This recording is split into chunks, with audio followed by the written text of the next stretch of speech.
गान्तोकमा भएको रेलिङ्स पुरानो रेलिङ जम्मै फेरि नयाँ रेलिङ लाउने काम मात्रै गर्यो। तर त्यो पैसाले ड्रेनेज सिस्टमलाई ठिक गरेको हो भने गान्तोक सेफ हुन्थ्यो, सुरक्षित हुन्थ्यो।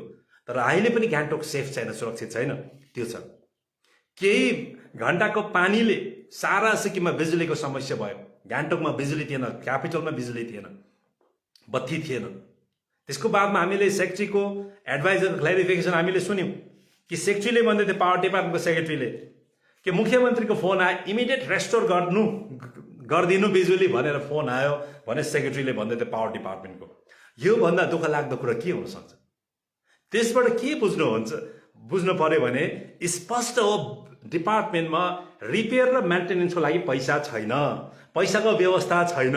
त्यस कारणले गर्दाखेरि चिफ मिनिस्टर उहाँ आफै फिनान्स मिनिस्टर हो, उहाँको एसुरेन्स मात्रै डिपार्टमेन्टले काम गर्न सक्ने अवस्थामा सिक्किम पुगेको चाहिँ सेक्रेटरीको बयानले, एडभाइजरको बयानले चाहिँ स्पष्ट भयो।